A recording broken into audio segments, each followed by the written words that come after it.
What is good, everybody? So it is officially draft season, right? There's still the Super Bowl yet to be played, but who cares about that, right? For the Saints, season's over. It's draft season. And what comes with draft season? Mock drafts, right?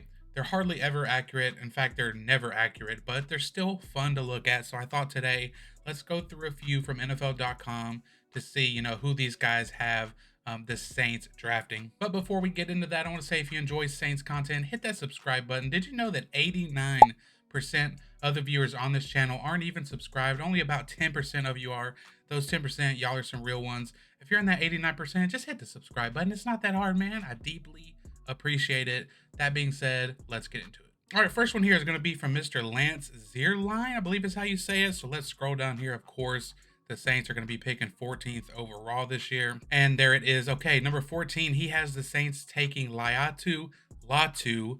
And I've seen this guy, mocked to the Saints a few times throughout the offseason so far. And this guy is a monster. It says, this pick could hinge on the medical evaluations for Latu, who had a serious neck injury at Washington before moving to UCLA. Alabama's Dallas Turner has great upside, but Latu is a technician with NFL caliber rush moves already in his bag. So he's an edge rusher. He's really, really good. But I mean, I think at this point we all have PTSD, right? From Marcus Davenport, Payton Turner. Like the Saints just have not been good at drafting edge rushers over the past few years. They did have a good find there in Carl Granderson, but still, those first round picks just have not panned out. So this scares me, especially with his medical history. He had that neck injury. It was pretty serious, but again, was able to come to UCLA and kind of revive his college career and is an absolute monster. Don't get me wrong. So I wouldn't hate this pick at all because the Saints desperately need defensive line help at the edge position. So I wouldn't hate it, but at the same time, it does make me a little nervous. All right, this next mock draft is going to be from Erik Edholm. And again, we're going to scroll down here to number 14. And he has the Saints, ooh, interesting, taking a tackle, Fashanu. And again, it's not a pretty pick. Trevor Penning, who knows what's going to happen to him? I said in a couple of videos prior, I hope whoever the next Saints O-line coach is can, start and continue his development. So hopefully he'll pan out. But, he mentions here, it says, one way or another, the Saints need to address the offensive line. True. Even if they already used ample assets on the position group, Trevor Penning's development has been disappointing, and Ryan Ramczyk's long-term health is a worry. Andrus Peat is also a free agent. All facts, right? Ryan Ramczyk has dealt with some knee issues for the past few seasons now. He's not the same player. Still a solid player overall, don't get me wrong, but I mean, he missed the last few games of this prior season, so who knows what's going to happen with him. Hopefully, I know there may be even some hints that he was maybe thinking about retiring. I don't know. Hopefully he don't. Hopefully he can come back and, give it a couple more years if he's, truly able to health-wise. Of course, health is the most important thing. And again, I just talked about Penning, and Andrus Peat is a free agent.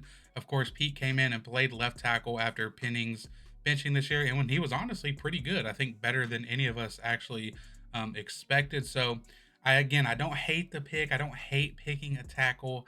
It's not pretty, but we could definitely use the offensive line help. Next mock we're going to take a look at is from Bucky Brooks. So let's see who he has the Saints taking. Okay, interesting. He has the Saints taking J.C. Latham, who is also a tackle. He says the Saints' uncertainty at offensive tackle could lead the team to take another player at the position in round one. Latham is a massive brawler with the strength, power, and length to punish defenders in the run game. Again, right, just talked about taking a tackle. I don't hate it. It's not pretty.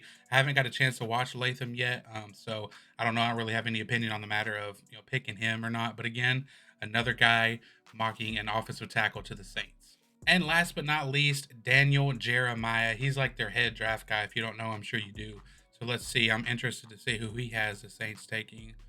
Oh, interesting. Bo Nix, quarterback from Oregon. Wow, okay.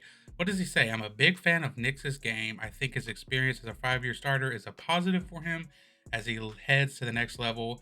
He would be a plug-and-play starter in New Orleans. I'm not confident the Saints view Derek Carr as the answer. Well, that makes two of us, buddy. Well, actually, that probably makes a lot of us. So, but this is really interesting because Daniel Jeremiah is a guy who's really plugged into teams. So, interesting he would say this last part. I'm not confident the Saints view Derek Carr as the answer. I mean, I don't know. I feel like at this point, there's just so many other pressing needs other than quarterback, like offensive line, like defensive line.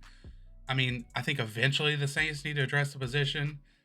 And I don't know. I wouldn't hate it honestly because I don't want to get in a situation like, Drew Brees, right? The Saints failed and failed and failed time and time again to address the future of the quarterback position when Drew retired. And then what happened? Drew retired and we were stuck with Jameis Winston, Ian Book, Trevor Siemian, Taysom Hill, and now Derek Carr. So I wouldn't hate it. Bo Nix, I haven't got to watch a ton of games from him, but the ones I have watched, I think he's pretty good. I really do. I know he's like an older guy. He seems like he's been in college forever, but the games I've watched of him, he seems pretty good. I'll have to go more in depth into it, but that really is interesting that Daniel Jeremiah would put this last sentence in there. So he has us taking a quarterback. Two of them have us taking an offensive tackle, and then one has us taking that defensive end from UCLA.